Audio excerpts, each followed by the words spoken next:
Hey guys, welcome to Super Important Reviews. My name's Steve, and today we're going over the Bandai Tamashii Nation SH MonsterArts Godzilla 2014 Spit Fire version. This is the second 2014 figure that we have gotten out of the SH MonsterArts release, because we sadly haven't gotten a Muto yet.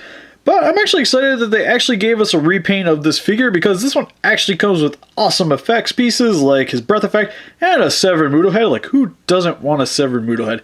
And even does some added stuff with the spines back here. And to me, he just seemed like a better version of the 2014 figure that they released. But won't really know officially till we get this guy out of his prison. So without further ado, for the packaging, really love the front of this packaging here, where you get the more gray background with some blue here, where you have like these slash marks on the side of the packaging. Looks really cool, very reminiscent of his spines when they're doing the atomic blast. Then you also get him doing the atomic blast on the front of this packaging. Really love the picture so far for the front. And also pretty much tells you everything you need to know about the story on the front of the packaging. Even has the cool little Godzilla 2014 little emblem right here at the top. On this side of the packaging, just get to see a little bit more of the figure on the side here. And pretty much most of the same as what we got with the front. For the top, not a whole lot much going on. Side, nice profile shot of Godzilla here. More slashes. For the back of the packaging, you just get him in a lot of very dynamic pose. That pose actually looks super goofy, but then again, this one looks freaking sweet, so I'll forgive you for that one. But pretty much shows you what he comes with in the packaging. Some stuff I can't understand, but it does show a guy messing around with a Godzilla down there, so that's pretty cool. And some legal mumbo jumbo. So let's get this guy opened up out of his cardboard prison. Alright, so now that we have the Legendary Goji open up out of his cardboard prison, first we're going to go over a few of his accessories, starting with his atomic breath piece, which overall looks freaking awesome. Like, look at the details. Look at them.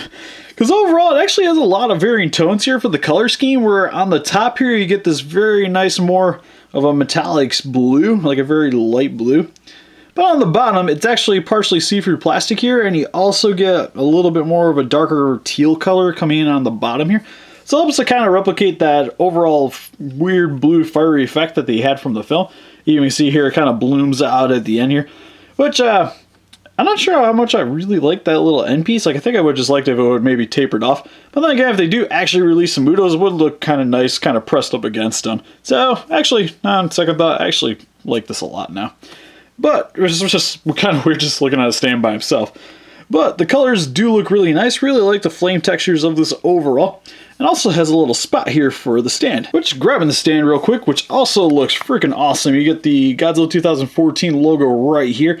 Looks really nicely painted here on the stand here, and some copyright information on the bottom. Also get the articulated stand here, which we get with a lot of the SH MonsterArts figure, or just SH figure art stuff in general. Nothing too much here going on the bottom. Another thing to point out too is you can actually pop out these little pegs right here if you want to get added stands on here as well. Not gonna really do that because don't really need to, but it is an option if you guys wanted it to.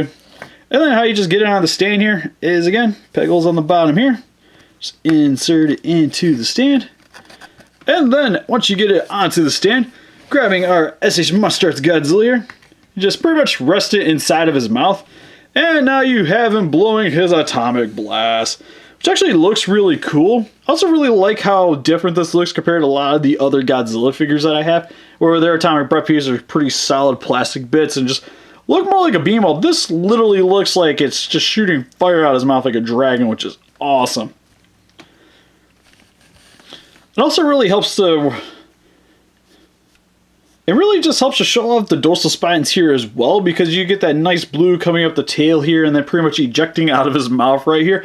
And I just really love the color scheme and overall just the presentation that this gives us. And then next we have our severed Muto head, which looks freaking gross.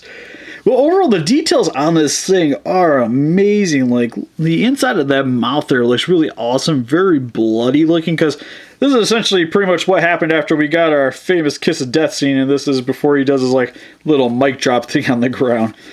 But the head sculpt does look amazing. Like, this makes me very, very hopeful that they are going to be giving us a Muto in the future, and I really, really, really need a Muto. So, get on it, Tamashii. But this is actually a nice little teaser, at least for us as of right now, because there's not an official anything going on.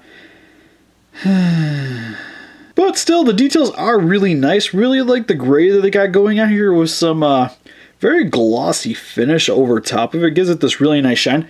One thing I want to point out, though, is that I kind of wish she had like the little red here for her eyes, though. Like, I kind of believe that the reason why they don't include this on this little piece right here is mainly because she's dead, so the eyes wouldn't be open or illuminating as they were in the film. So I kind of understand it, but it just seems a little bit out of place here, not actually being on this accessory piece. But other than that, it looks freaking boss. And then essentially how you just get this onto our Godzilla is just like most any other figure. You just grab here for the base of the ball joint here at the hand here. And all you do is just make sure to come out straight when you're pulling on it. Pretty easy to do though, except on this guy it's a little bit tight, but comes off pretty easily just with a little bit of force. Then you just take the piece, pop it right on, replacing it, and now you got him holding on to his severed Muto head. Which overall, I really love the inclusion of this accessory for this figure because it's a very iconic piece from the film. But what's kind of weird is I wish this was with the original release, because him with the illuminating dorsal spines here for his atomic blast, he wasn't really doing this when he's holding the head here. Like, initially from that scene, he actually had his like head up and he was doing the roar, and then he kind of just drops the head shortly after it. And I really wish this would have came with the other figure, and I might actually display this with the original 2014 release just because it seems a little bit more appropriate, but I still love that they gave us this piece. And just to briefly show you the Muto head with the original release for the 2014 Godzilla. Overall, I actually, again, really like this to go with this figure, because then I can have him kind of displaying on a shelf doing his like upward roar and not losing his tail. But this is definitely probably going to be the way I'm going to be displaying on a shelf, because I just think it just looks better with this version of the Godzilla personally. Like, it just helps to replicate that scene from the film a little bit better than with the Atomic Blast version. But I still love that this figure came with it though, just so it kind of gives our old version a purpose in our collection. And then bringing our Godzilla for a closer look, overall the head sculpt is actually really nice on this guy.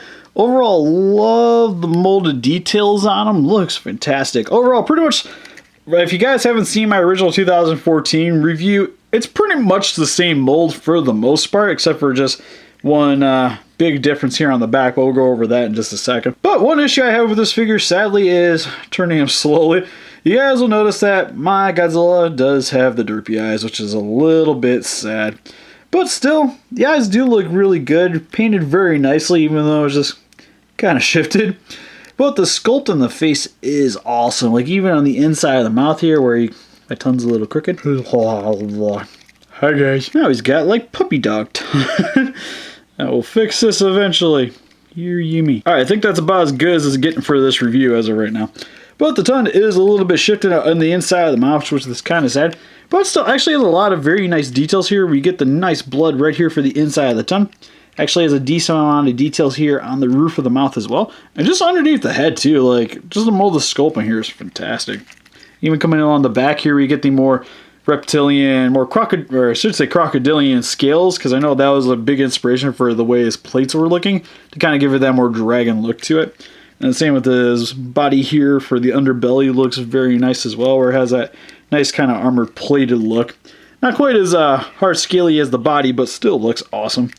And for his arms, look very reptilian as well, where you get the nice, again, crocodilian plating going over his arms. Hands look very nice as well, very dragon-esque. Then moving down to his legs, if you guys didn't know, he's actually a little bit more stylized than what we got with, say, the NECA Godzilla 2014 figure, which is more accurate towards the film, while this one's actually more of a Bandai's rendition of the actual character.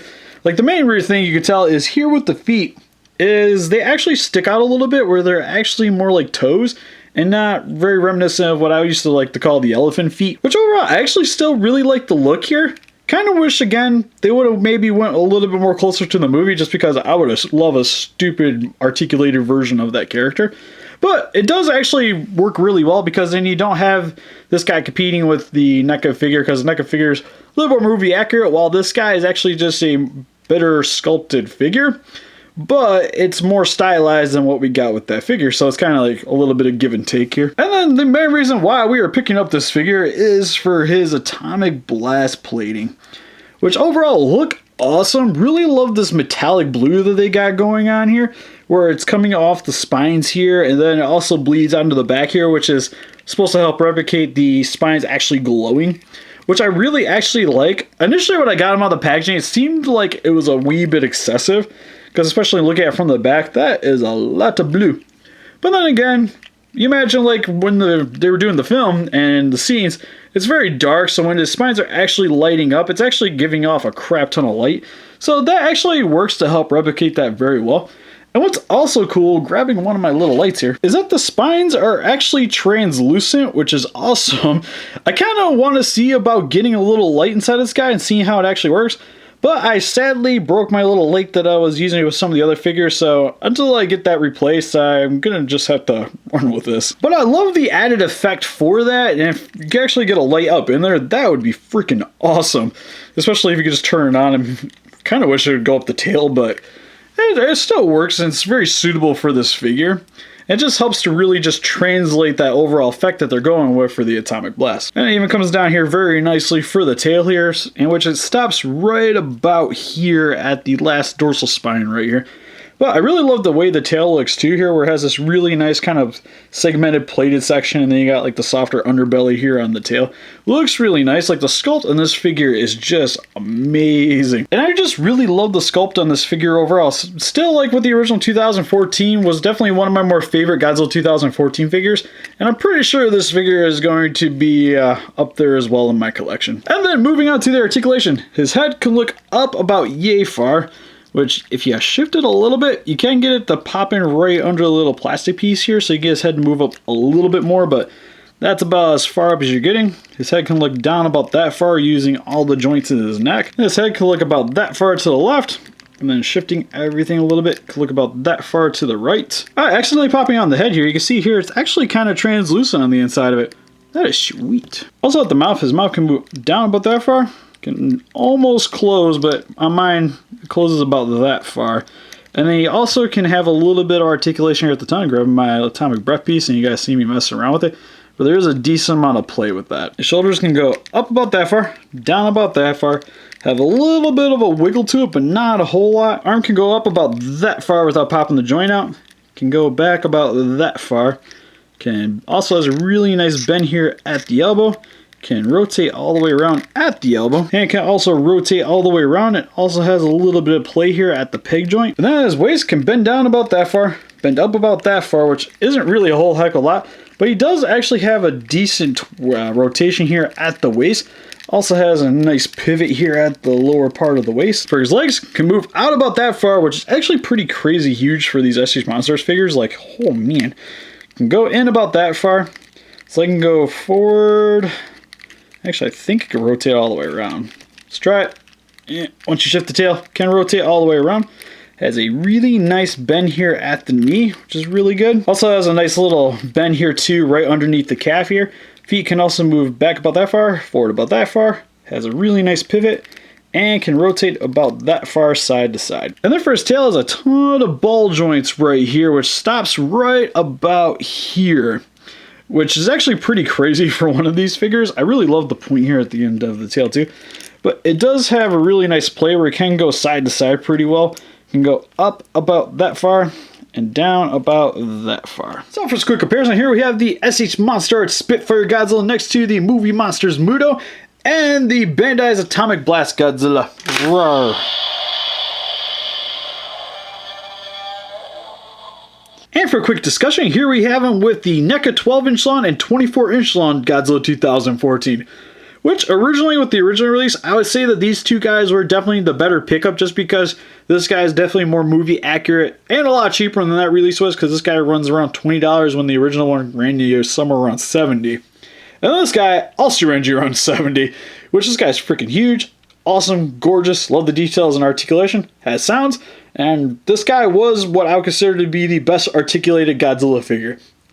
But as of right now, it's pretty much a toss-up between these two, for me anyways, because I love the inclusion of the accessories that this guy has. It just really makes him to be a nice cohesive Godzilla figure. But I still love the big guy just because he's freaking huge and looks great. Like, how can you not love him?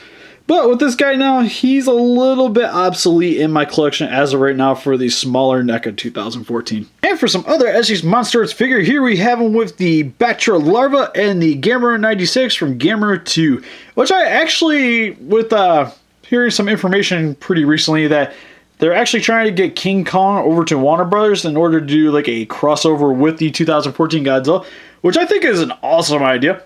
But I would actually really love to see a crossover with Gamera personally, just because then we could finally have these two guys fight and it'd be awesome. And with Batcher here, I just think it would look awesome on the big screen as well. Like, don't get me wrong, Mothra is going to look super pretty and be awesome on the big screen with all the high definition, especially in IMAX.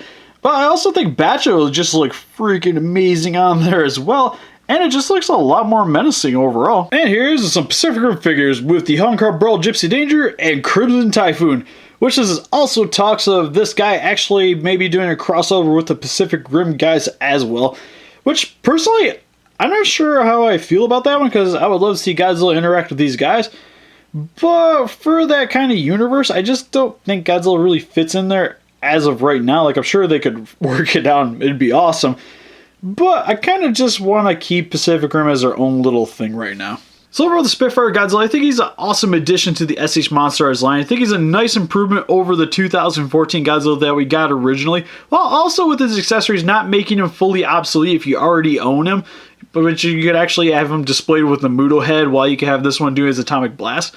But if you don't own the original 2014 figure, then I definitely would say the Spitfire is the way to go over that one, just because he's definitely more bang for your buck. So if you guys missed out on the original 2014 Godzilla figure, then you guys need to be adding the Spitfire Legendary Goji to your collection today. So what do you guys think? Have you guys picked up the Spitfire Godzilla? What's your favorite 2014 Godzilla figure? Is Muto's just more your thing? Please let us know in the comments, or a closer picture of this guy on Facebook. You want to click the link in the description below. Help us defeat those kaijus by hitting that like button. Subscribe to become a ranger today, and we'll see you guys in the next video. Bye-bye.